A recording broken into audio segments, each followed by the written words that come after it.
Alexander the Great. Lots of people admire him just for a lot of reasons.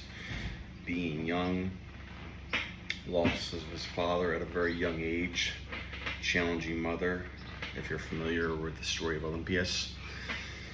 Very acrimonious relationship with his father, Philip.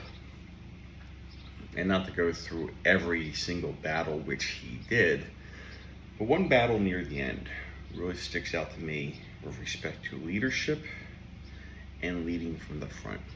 And it was during his India campaign into what would now be present-day Pakistan and the Hydaspes.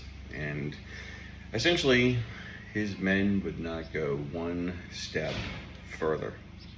They just wouldn't. They'd been gone for nearly 10 years.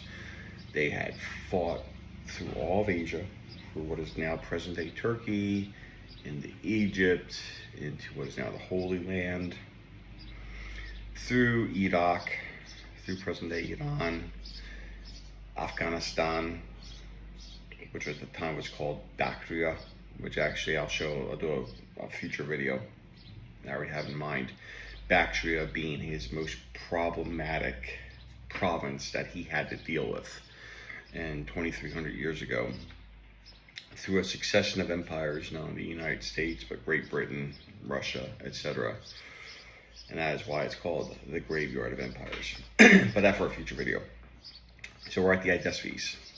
Alexander the Great defeats the Indian king Porus. Like any leaders who come to an understanding after their men had butchered one another, they became friends. And Alexander, on his way back, laid siege to not a city associated with Porus or controlled by Porus. And he could have very well bypassed this. I think in a lot of ways, even though I admire Alexander the Great as a tactician, as a leader, I think this was an historically totally unnecessary campaign. But important with respect to aspects of leadership. And so they lay siege to the city. Amalian, I believe it was called. And the ladders go up onto the wall. And Alexander the Great rallying his troops. Again, these men had been at war for 10 years, so these were not cowards. These were not shirkers. They were tired. Fighting for that long, being away from home for that long. These are people who, even though we are removed by 2,300 years, in a different place, different time, we do have similarities in that we all long for home, or for a place we can call home. And Alexander the Great, according to some resources, whether you read Plutarch, Arrian, the Alexander Romance, he jumps onto the ladder. And he climbs up the ladder. He's got his, some sources say he's alone, some say sources he has a bodyguard or companions. He's got 10, 22, depends on the source. I'm sure he went with somebody. But he climbs the ladder. And let's say he had people around him. And he climbs the ladder, he gets to the parapet, he fights the enemies on the wall. And everybody, his soldiers, seeing that Alexander is alone, rushes towards this ladder to their king. But the ladder breaks under the weight of so many people trying to get to him. Now, Alexander the Great has two options. Actually, he's got three options. He can, one, stay where he's at, wait for relief, but that makes him a pretty tempting target by arrows and whatnot. Two, he can jump back to where he was. He'll probably survive the jump and some broken legs, but up to this point he had been shot with arrows, catapult, sword, illness, etc. Or he does the remarkable thing, and that is jump forward into this citadel, this fortress of enemies, and he fights alone. And that inspires his men to push forward. And sometimes we need to be our own inspiration, because nobody's coming to save us. Nobody's coming.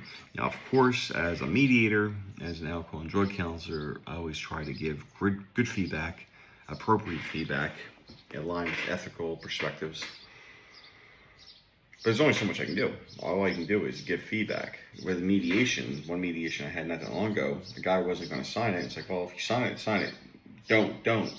But at least now you have some control. When it gets to the judge, this man or woman in the black moo-moo is just going to do whatever he or she wants. Now, with alcohol and drug counseling, all I can give is perspective. Perspective in term with respect to your relationship to alcohol or drugs.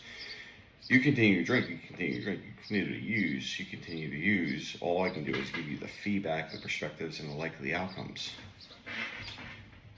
That's it. And the point of all that being is we need to be our own leaders.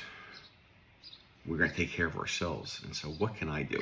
And sometimes the best thing to do is as Alexander in the Indian campaign, just jump forward, just go for it. Will it work out, like I said in yesterday's video? I don't know. Maybe. Maybe not. Depends on how set up you are. Probably not. How prepared you are.